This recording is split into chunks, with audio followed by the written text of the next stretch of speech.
আজ বিশ্ব সঙ্গীত দিবস।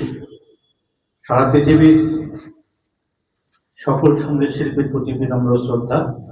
যারা পৃথিবী থেকে চলে গেছেন, যে ধর্মেরই হোক না কেন, সৃষ্টিকর্তা কিংবা মহান রব্বুল আলামিন তাদেরকে ভালো রাখুন।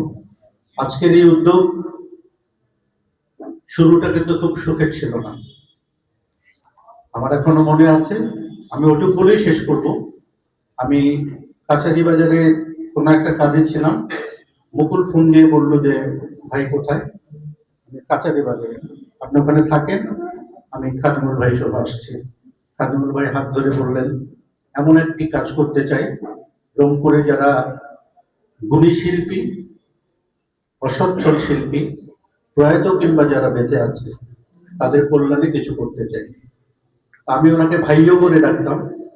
তারপর বললো যে, ভাইও আইসেন, একসাথে কাজ করি।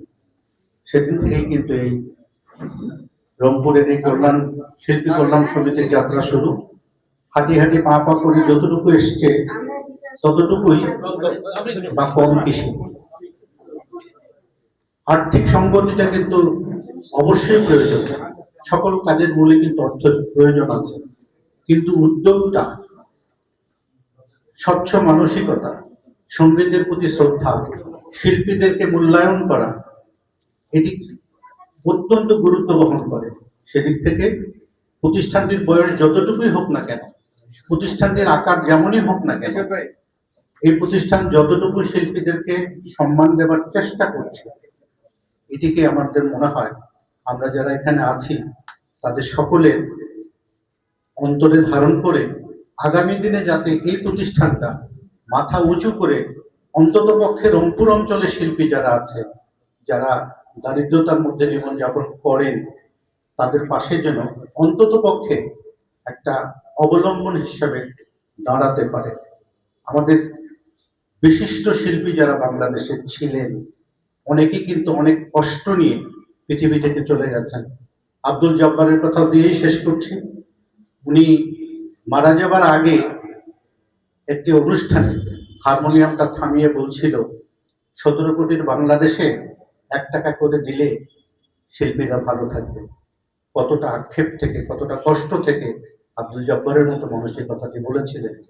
সেদিক থেকে আজকের এই সম্মাননা যাকে দেয়া হচ্ছে, আমরা তাকে সম্মানিত করতে পেরে আমরা গর্বিত। এবং আপনাকে আজকে উপদেষ্টা কমিটিতে রাখবার যে প্রস্তাবটি সর্বসম্মতি সবার অন্তর থেকে এসছে, এ প্রতিষ্ঠানকে আরো আলোকিত করবে। আমি একটু অনুরোধ করব, আমরা যারা একটু বয়োজ্যেষ্ঠ আছি, তরুণদেরকে সম্পৃক্ত করেন।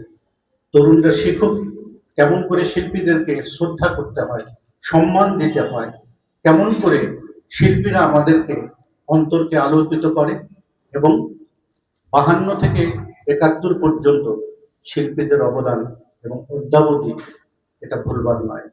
সমৃদ্ধ হোক শিল্পী, সমৃদ্ধ হোক বাংলাদেশ, এবং প্রয়াত যারা, তারা ভালো থাকবেন ও পারে। আমরা জেগে আছি আপনাদের জন্য, পরবর্তী প্রজন্মকে আলোকিত করবার প্রত্যয়। ভালো থাকবেন সকলে মিলে। আল্লাহ হাফেজ।